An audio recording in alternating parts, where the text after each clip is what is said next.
we were driving up the coast of California with the bus. It was very, very new. This was like the first tour with the bus, and we were actually in the whole thought process about this women's book, and it was almost like fear and a little anger, like, why do they want us to write a women's book? Have they seen us? I mean, we're two dudes. We're not going to write a book for women.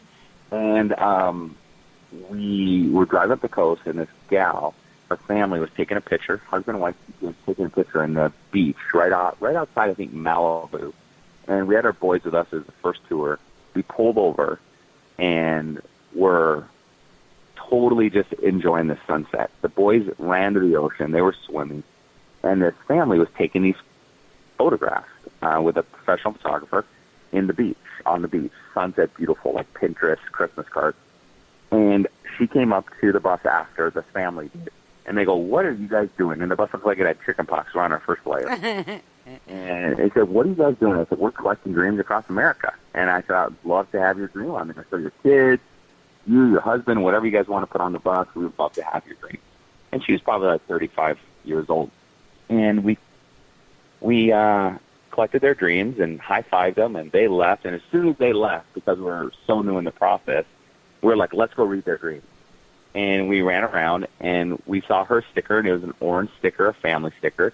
And she said she wants to survive stage 4 cancer long enough to see her daughters become women.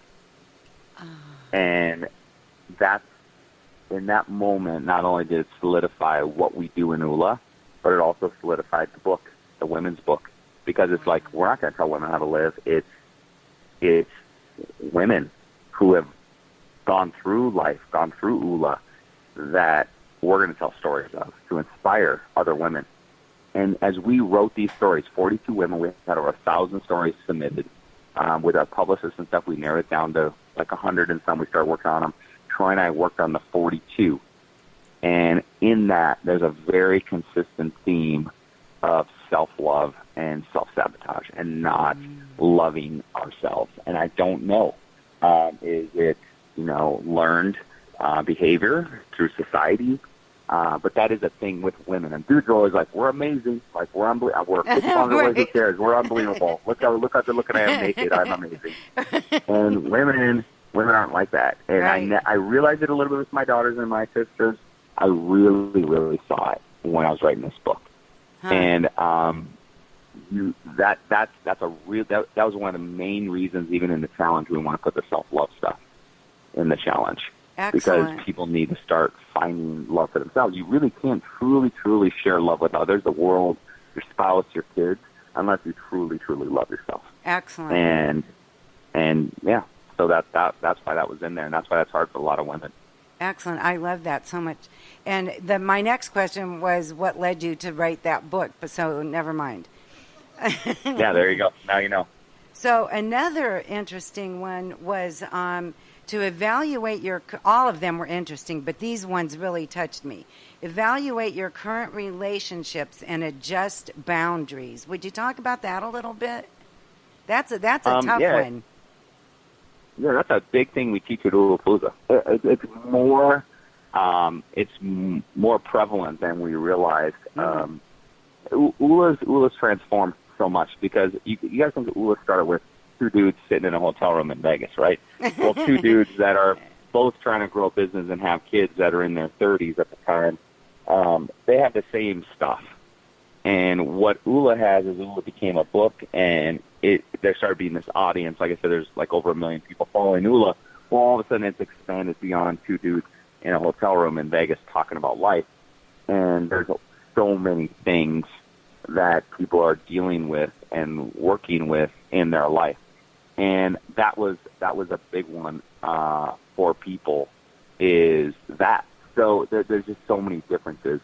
And what we found is a lot of people say yes to everything, and a lot of people are totally cool with having toxic relationships in their family and in their friends. And we started spending a lot of time at OOLapalooza, and when we started walking people through the process of saying no, getting rid of toxic friends, and building healthy boundaries around toxic family members, that seriously transformed a lot of lives. And it did go into the last book, the OOLA for Women. It's going to go into the next book.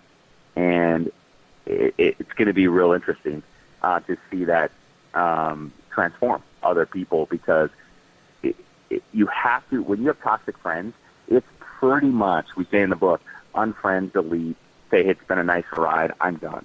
And I wouldn't even waste another one day on a friend that calls, that holds you down, tells you you're not good enough, tells you you're not smart enough, tells you you're not good looking enough, whatever it is, drama. I would be like, hey, it's been a great 5 years, I'm good. And I'm going to block you, and the drama will spike, obviously, but it's very, very important to get rid of toxic people that aren't related to you. Now, if you have a family member, a husband or a wife or children or in-laws that are toxic, that's different. And that is a 2-day seminar, not a podcast interview. But you can get a lot out of the book about building healthy boundaries, and read part of the book we call Suiting Up. Suiting Up. And the other thing is just real simply, like a little tool. If you're a really big yes to everything, feeling overwhelmed, start saying no to some stuff and start to really put your energy where it's supposed to be. Excellent. And then toward the end of the challenge, you have reach out to a friend who has helped you change for the better. So you kind of balance that out beautifully, it made me really happy that you did that. That was so wonderful. And it really, this challenge is so good because it really makes you think. And I personally think that one of the problems with society today is that we don't take the time to think, not only about others and just common courtesies like a simple smile, but we don't sit down and think about what we really believe in and what's really important to us. And you did that in that challenge, and I thank you so much for Awesome. doing that. It was really cool. Does anybody else have anything else to say? I just want to thank you for the Wait, your mic isn't on. Okay. I just want to thank you for the Facebook Lives. Those really bring OOLA to life. And on any given day, tapping into you guys and just getting direction and knowing that you are experts in the OOLA world, it's just awesome. Thank you.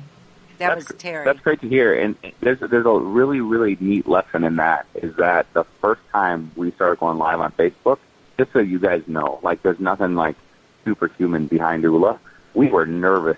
We were panicking. You push that live button, that is scary and stressful. And we had spoke on stages and everything, and we almost bagged it because we're like, I don't know if anybody's going to be on. We don't know what to talk about. We don't know where to look when you're looking at the camera. There's all this stuff, and we actually had to go through the OOLA process ourselves to kind of push through fear. And within 2-3 weeks, it just becomes natural. So the real hidden lesson that we've never talked about in a book that we really want to bring up is if you can push through something for 2 to 3 weeks. We've watched this over and over and over and over with people, tons of documented cases. If you can just push through, get through, we call it, just an insane amount of courage for 7 seconds, just push through, go, and push, go live, whatever it is. Within 3 weeks, you're really proficient in it, and it's really easy. So if there's something in your guys' lives that you're like, okay, this scares the heck out of me, you'll have a class, whatever. Once you had 3-4 classes, it's a piece of cake. Right. So just really pushing through.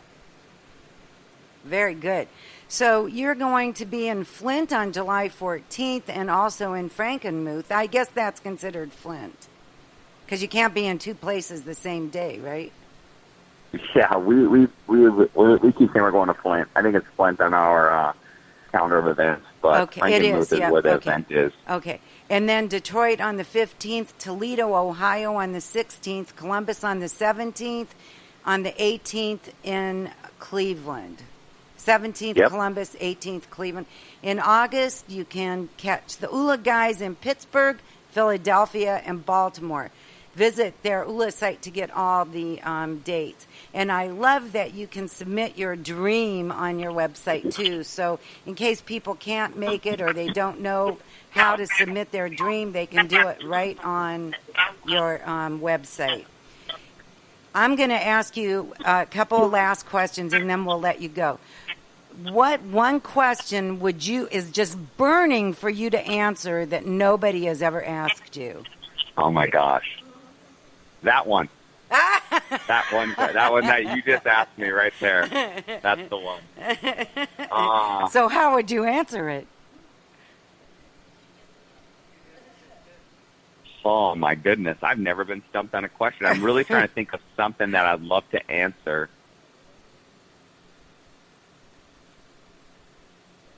You might have got me. Ooh. I don't know. We'll like, let we've you answered think for so many questions. We get asked all the time, do we sleep on the OOLA bus? No, we don't. We sleep in hotel rooms when we get a chance to sleep. We get asked all sorts of funny questions about the bus. Kids ask the best questions. Oh, I bet.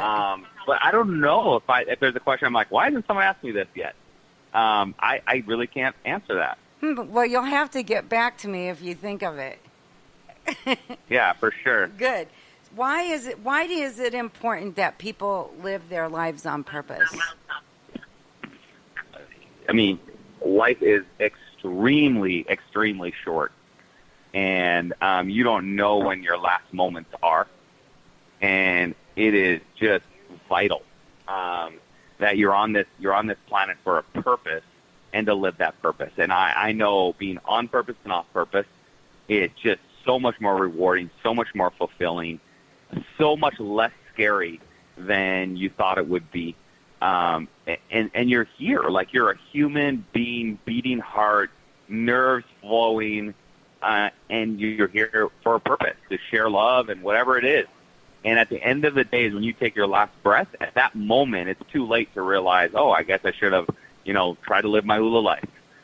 It's now. It starts now, like doing it right now and pushing through all those blockers to do it because you're valuable. I think people need to understand how valuable you are on this planet to make this, to make it work. Excellent. So you have to find your own value first, and you can do that by getting all OOLA-y.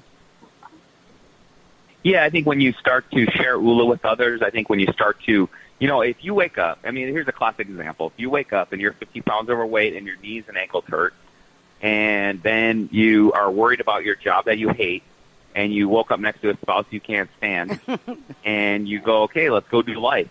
It's really hard to be all OOLA-y. Right. But if you start to fix stuff, and maybe it starts with, fitness for you, maybe it starts with finance for you, maybe it starts with faith for you, whatever it is. But when you just start, knowing that it's going to be a process, and it could take 6 months, it could take 6 years, but in 6 years you roll out of bed and you're next to a spouse you actually like, you've worked on your marriage and you fixed it, you're 50 pounds lighter, your joints don't hurt, and you quit your job and you're doing Young Living full time, whatever it is, you can be way more OOLA-y. So to change the world with a word, we always said the only person you need to work on is you. Mm-hmm. So you fix you, and then you'll inspire those around you to do the same. And that's where the value of that comes in. Wonderful. Really good. So you kind of answered my next question, which how can we make OOLA be a place we can go to whenever we want to and have it with us all the time? It's a mindset, it's a mindset of getting to the point where it's like, okay, I'm designed for greatness and a purpose. I'm worth it. I want to go have my OOLA life. And then it's a mindset of every night before you go to bed. So if you want to tie the Young Living into this, every night before you go to bed, put balance on and write down your list of what you're going to do for the next day on a note card. That's a whole hour podcast. Write down your list of what you're going to do on your note card and get into a state of gratitude, prayer, whatever it is, with balance, with the oil. And be grateful for all the stuff that happened that day. And I don't care if you've had the worst day you've ever had. Find the lessons in it. Find the gratitude in it. And then what you want to do is in the next morning when you wake up, put on grow. And start looking at your list and start knocking stuff off your list. If you write 3 things on a note card, that'll put you in direction of your life, not things that are junk like I need to go get groceries and I need to go pay a bill or dental. Like 3 things that are going to move you in the direction of your goals.